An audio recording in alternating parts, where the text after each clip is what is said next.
Bonjour, je m'appelle Sébastien Gobert et c'est le tout premier épisode d'une série de podcasts de la Chambre de commerce et d'industrie franco-ukrainienne.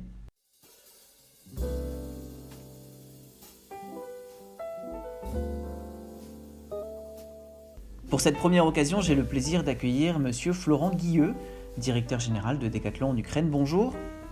Bonjour Sébastien. Alors évidemment, nous parlons aujourd'hui à distance à cause des mesures de confinement en vigueur en Ukraine pour lutter contre l'épidémie de coronavirus. D'ailleurs, est-ce que je peux vous demander où est-ce que vous trouvez en ce moment ? Là, je suis chez moi, dans mon salon. Mes enfants sont en école à la maison, quelques pièces à côté. J'ai trois enfants qui travaillent en ce moment, aidés par ma femme et à distance par les équipes de l'école française. Est-ce que vous avez encore la possibilité de vous rendre au travail ?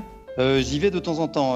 Aujourd'hui, nous avons une activité e-commerce qui fonctionne encore. Donc, je passe une fois par semaine à l'endroit où nous préparons les commandes où on les envoie à travers l'Ukraine. Donc, je passe une fois par semaine pour accompagner les équipes.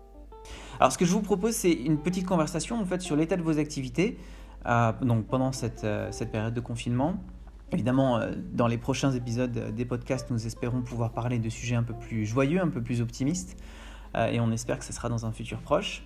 Mais déjà, une première question, avant d'aborder la situation actuelle, est-ce que je pourrais vous demander l'état de votre activité sur la dernière année, puisque le premier magasin de Decathlon a ouvert en mars 2019, donc c'était exactement il y a 13 mois, et donc c'est une installation relativement récente. Comment s'est passée cette première année ? Oui, c'est bien de le rappeler.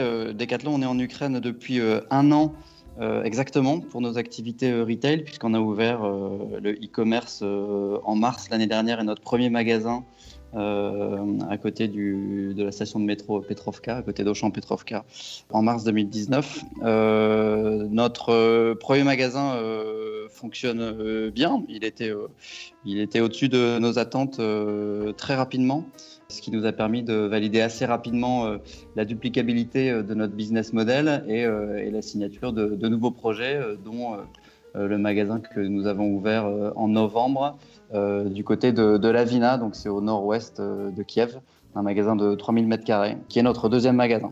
On a aussi en Ukraine une présence depuis 6 ans à travers nos activités de production, parce qu'en Ukraine, on a des partenaires industriels qui produisent pour nous des chaussures de montagne, des skis, des gants de football et d'autres produits, principalement à destination de l'Europe. C'est environ 500 personnes qui travaillent à plein temps pour Decathlon à travers notre activité de production, qui fonctionne bien aussi et qui se développe. Pour votre activité retail, est-ce qu'il y a un produit, une gamme de produits en particulier qui a bien marché ici en Ukraine ? Ça, c'est aussi une question pour satisfaire ma curiosité personnelle. Globalement, c'est assez comparable à ce qu'on peut voir en Europe. Il y a des singularités, notamment sur les sports outdoor qui sont peut-être un petit peu plus fort ici. Donc, c'est tout ce qui est des marques Quechua, par exemple, qui fonctionnent très bien en Ukraine, mais bon, partout dans le monde.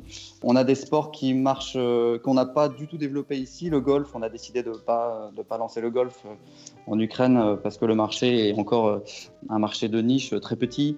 Mais on teste aussi d'autres sports comme l'équitation et même des sports de tir à l'arc, etc., qui marchent plutôt bien et qui nous différencient aussi de nos concurrents qui ne proposent pas tous ces sports-là. Donc ça marque la différence de Decathlon, d'avoir un maximum de sports sous le même toit. Donc bien entendu, oui, le fitness fonctionne très bien aussi. Des sports comme le vélo, le running, c'est des belles surprises qu'on a en Ukraine parce que ça marche plutôt très fort. Oui, on voit que vous étiez parti sur une belle lancée au cours de la première année de retail en Ukraine, ce qui rend d'autant plus grand le défi de la période actuelle de confinement et de réduction de l'activité économique. Comment Decathlon Ukraine fait-il face à cette situation ? Ouais, comme toutes les entreprises, je pense on a dû réagir très très vite. Au niveau humain, on est encore assez petit, donc on est aussi agile, ce qui nous a permis de réaffecter tout de suite nos équipes vers d'autres missions. On a pris la décision de ne pas mettre les équipes au chômage, de ne pas baisser les salaires, et en contrepartie, donc en étant très transparent avec les équipes, on a demandé aussi sur la base de volontariat, si certains voulaient partir 1 ou 2 semaines en vacances pendant cette période-là. Donc, beaucoup ont levé la main pour accompagner les actions et partir en vacances. Et à peu près la moitié de nos coéquipiers maintenant ont des missions qui sont différentes de ce qu'ils faisaient avant. C'est surtout tous les équipiers magasins. On leur a proposé d'accompagner des projets B2B ou des projets de communication digitale ou d'aider certaines équipes pour pouvoir aller plus vite, donc des équipes support, back-office, pour pouvoir aller plus vite dans la transformation de certains process. Et ça se passe plutôt bien. Il y a eu de belles actions réalisées par nos coéquipiers. L'ambiance est plutôt bonne. Donc on voit plutôt ça avec optimisme. On se doit d'être responsable pendant ces moments-là. Donc nous, dirigeants d'entreprise, on doit aussi garantir la sécurité de nos équipes, le bien-être au travail, et surtout pendant ces périodes-là. Donc je pense que de leur permettre de continuer d'avoir une activité et de garantir les salaires, ça faisait partie de nos responsabilités. Et nous voyons un peu partout à travers le monde, et ici aussi en Ukraine, une explosion du commerce en ligne. Donc on pourrait s'imaginer que ça s'applique aussi à Decathlon Ukraine. Et en même temps, est-ce que c'est vraiment une période où les Ukrainiens achètent des articles de sport ? Alors, on voit une transformation du commerce en ligne, ça c'est évident, je pense, dans la façon dont les gens vont consommer. Probablement, ça va aller de plus en plus vers le digital, vers le delivery. Il y a des nouveaux services qui se créent, d'ailleurs, avec le Covid-19, et à mon avis, qui vont perdurer après. Donc, ce qui est sûr, c'est qu'on a une accélération peut-être des transformations digitales dans les entreprises qui sont liées à cette crise. Donc, c'est peut-être une opportunité pour aller plus vite. Et quand je dis digital, c'est e-commerce, mais on voit que les entreprises qui fonctionnent bien pendant cette période, c'est aussi les entreprises digitales. Les GAFA fonctionnent bien. On voit dans la rue plus de Glovo que de touristes et Amazon recrute. Donc, ce qui est sûr, c'est que nous, ça nous pousse à aller plus vite dans cette transformation-là et à trouver d'autres modèles. Et ensuite, la deuxième question sur la consommation, oui, on a ressenti. Alors, il y a eu des plus et des moins dans nos ventes e-commerce parce qu'on a vendu plus de produits sport à la maison, donc petit matériel, accessoires de fitness, d'une part. Mais en même temps, on a vendu beaucoup moins de produits sport collectif, football ou des produits type natation, etc. Donc, on a des plus et des moins. On a vendu moins de produits outdoor aussi. Donc voilà, et ça, je pense que on va repartir progressivement à la normale quand les magasins vont réouvrir. Oui, en plus, ça va être la belle saison, donc ça va encourager. Exactement, j'espère. Vous aviez annoncé vouloir ouvrir de nouveaux magasins à travers l'Ukraine. Qu'en est-il de ces projets ? Alors, on a toujours cette volonté. On n'a pas arrêté notre développement. En fait, dans notre projet, on n'a pas enlevé des lignes à notre projet, mais on en a ajouté. Parce qu'on a toujours le projet de nous développer à Kiev et dans les villes principales. Donc, les communications qu'on a avec nos partenaires, bien sûr, sont plus ou moins en stand-by, mais elles existent toujours. Et en même temps, on se dit qu'il faut aller plus vite aussi dans notre modèle, nous développer au travers de partenariats.